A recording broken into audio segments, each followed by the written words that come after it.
உங்கள் favourite TV ஷோக்களை இனி miss பண்ண தேவையில்லை. ஜீ5 இல் முற்றிலும் இலவசமாக காணுங்கள், இங்கேயும் எப்பொழுதும்.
மாமா, அத்தை, நீங்க 2 பேரும் என்ன பெத்த புள்ள மாதிரி வளர்த்தீங்க.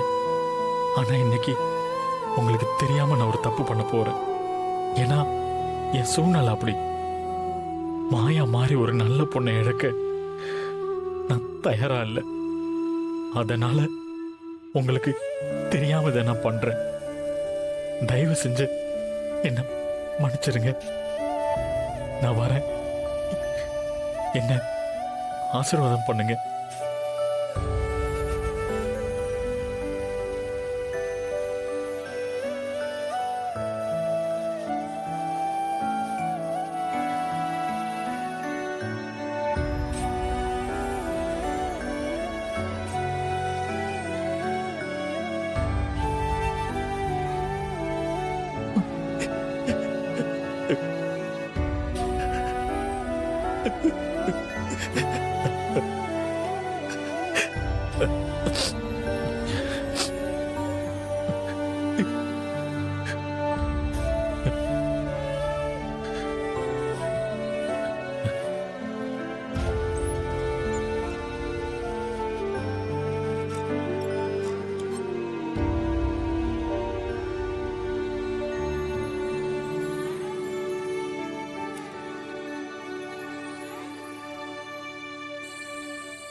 காணோம்.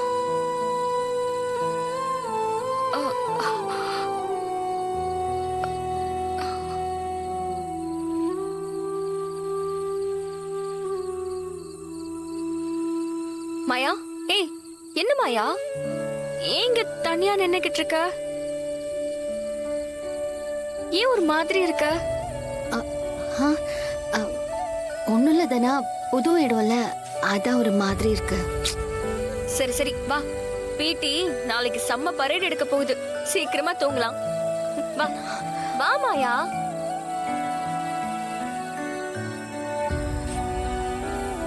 உள்ள போ.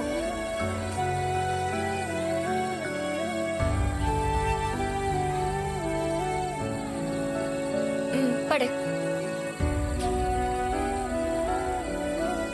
புயலுக்கு பின்னால அமைதின்னு சொல்ற மாதிரி வீடே அமைதியா இருக்கு. கூடிய சீக்கிரம் ஒரு சரவெடி மழையே பெய்ய போகுது. அதுக்கு நடுவுல நீ மட்டும் மாட்டிக்காதடா மணியா, ஜாக்கிரதை.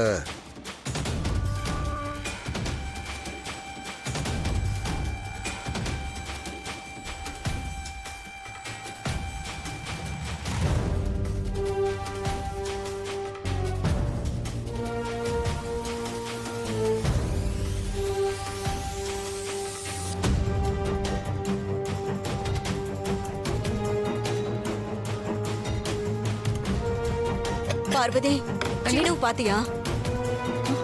இல்லையா அண்ணி? ஓகே, நன்றிம்மா தங்கச்சி. எங்க போனா? ஐயோ, எங்க போனான்னு தெரியலையே. ரகு, மாயாவும் தனாவும் பத்திரமா போய் சேர்ந்துட்டாங்களா? சிவா, விசாரிச்சியா? விசாரிச்சிட்டேண்ணே. நேற்று நைட்டே ஃபோன் பண்ணி கேட்டேன். நேற்று நைட்டே போயிட்டாங்களா?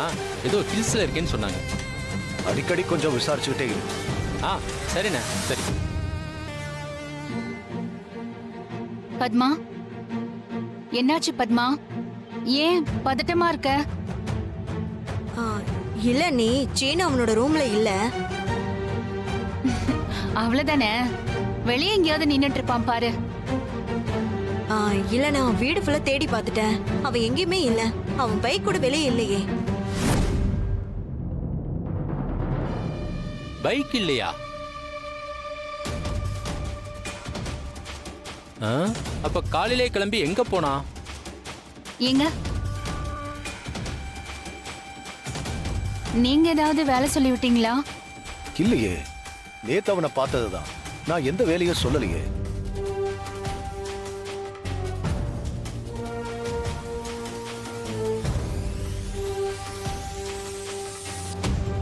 இவ்வளவு சீக்கிரம் எந்திரிச்சு சொல்லாம கொள்ளாம எங்க போயிருப்பான்? ஒருவேளை அந்த மாயாவை பார்க்க போயிட்டானோ? வீட்லயும் யார்கிட்டயும் ஒரு வார்த்தை சொல்லாம போயிருக்கான். அவன் காலையில கிளம்பி போனானா இல்ல நைட்டே கிளம்பி போயிட்டானா அண்ணி? தெரியலையே பார்வதி. சீனுவை இப்பவே இவங்க தேட ஆரம்பிச்சுட்டா பிரச்சனையாயிடுமே. ஆட்டத்தை களைச்சு விடுறா மணியா. பத்மா, பத்மா, எதுக்கு இவ்வளவு பதட்டமா இருக்க? ஏங்க, பையனை காணோன்னு சொல்லிட்டு இருக்க. அட என்ன பத்மா நீ அதுக்குள்ள காணோம் கேனோன்னு சொல்லிக்கிட்டு. அவன் கோயம்புத்தூர் வரைக்கும் தான் போயிருக்கான். கோயம்புத்தூருக்கா? ஆமா மச்சான், ஏதோ ஃப்ரெண்டை பார்க்க போறேன்னு போனான். என்கிட்ட சொல்லிட்டு தான் போனான். இத முன்னாடியே சொல்ல வேண்டியதானே? நான் எவ்வளவு நேரம் தேடிட்டு இருக்கேன். வாயில என்ன கொழக்கட்டையா வச்சிருக்கீங்க? எங்க சொல்ல விட்டீங்க? வக்கீல் குறுக்கு விசாரணை பண்ற மாதிரி ஆளாளுக்கு பேசிக்கிட்டு இருக்கீங்க. என்ன அவன் திடீர்னு கோயம்புத்தூருக்கு? மச்சான், அவன் ஃப்ரெண்டு வீட்டுல ஏதோ விசேஷம்னு சொன்னான். சரி போய் பார்த்துட்டு வாடான்னு சொன்னேன். சரி, அன்னைக்கு இப்படிதான் அவன் ஃப்ரெண்டுக்கு ஆக்சிடென்ட்னு சொல்லிட்டு போனான். இதுக்காக அடிக்கடி வெளியூர் போயிட்டு இருக்கான். ஜீ5 ஆப்பை டவுன்லோட் செய்து அனைத்து எபிசோடுகளையும் இலவசமாக பாருங்க.